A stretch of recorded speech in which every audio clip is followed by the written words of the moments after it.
Come, sit. Let your breath arrive before your thoughts do. We will not rush. Identity does not grow faster because we push it. It grows stronger because we tend it. When I first entered the monastery, I asked my teacher how to become enlightened. He handed me a broom. I laughed because I thought he was joking. He simply smiled and said, "Sweep until you are the kind of person who leaves a place better than he found it." Years later, I understood. We were not sweeping leaves. We were shaping a self. We are told to set goals, bigger and brighter each year, and we wonder why our feet remain in the same grooves.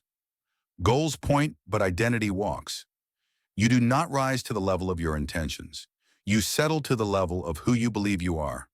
If you carry the quiet label, "I am a procrastinator," your calendar will obey. If you honor the simple truth, "I am a person who shows up," your actions start to line up even on days when you are not in the mood. The mind follows the words "I am" the way a river follows gravity. One winter, a young novice named Arun would always arrive late to morning meditation. He scolded himself daily. New alarms, harsh promises, even shame. But the bed still won. My teacher walked past him one dawn and said, "Do not try to wake up earlier. Become someone who greets the day." Aaron moved his alarm out of reach, placed his sandals by the door, and wrote one line in a small notebook each morning. "A person who greets the day sits at sunrise." At first it was clumsy, then consistent, then automatic. He did not force himself to rise. He became someone who rises. Identity is built like that. Not in thunder, but in small, repeatable proofs. This is the loop. The identity you hold shapes your behavior collects evidence, and evidence strengthens identity. If you want a different life, feed the loop from the smallest end.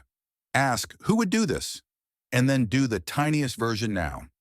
A writer writes one honest sentence. A healthy person drinks a glass of water before the coffee. A calm leader pauses one breath before speaking. The smallest proof counts most, because it is the seed from which bigger proofs grow. Language matters because it is the chisel that shapes the stone. Change. I have to run to "I am a runner who keeps promises to himself." Your brain listens. Environment matters because it is the wind at your back. Lay out your shoes the night before. Turn your phone into a dumb brick during deep work. Keep your book on the pillow so your hand finds it before sleep. Compassion matters because it keeps you returning. When you miss a day, you are not broken. You are between repetitions. Begin again, gently, as many times as it takes. When I was young, I believed transformation was a firework. Loud, bright, spectacular. The elders taught me it is a kiln, steady heat that hardens the clay. Each evening we would sweep the courtyard, not because it was dirty, but because we were practicing the identity of caretakers. We learned to notice what most people step over. A fallen leaf, a frayed rope, a tired friend. Attention sculpted us. The same is true for you. Curate what you notice. If you constantly search for failure, you will always find it. If you train your eyes to catch small wins, your identity collects quiet victories until it cannot help but believe. You may ask, where do I begin? Begin in the mouth in the minute. Speak one true "I am" that matches the life you desire, and then prove it in the next 5 minutes. I am a learner. Open a page and read for 3 breaths. I am someone who honors my body. Walk to the end of the street and back. I am focused. Close the extra tab and set a timer for 10 minutes of presence. Do not negotiate with yourself. Make it too small to argue with. Over time, small proofs compound into unshakable identity. And then design your world to help you keep your word. Put your guitar on a stand, not in a case. Leave a pen on your journal, not a notification on your phone. Eat with plates that fit the meal you intend, not the appetite you fear. Identity thrives in habitats that make the right action the easy action. This is not discipline alone. It is wisdom applied to the furniture of your life. Finally, honor your time as a sacred material. You do not spend time, you become it. If you devote yourself to distraction, you become a person distracted.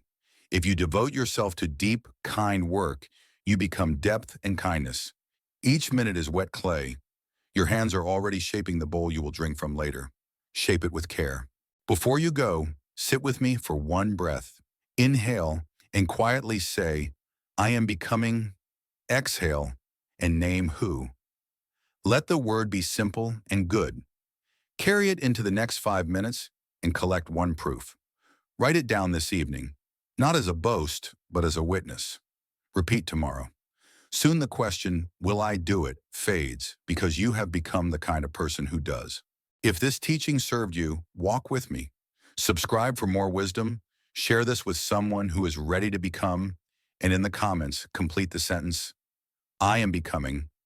I will read them, and I will be cheering for the person you are already proving yourself to be.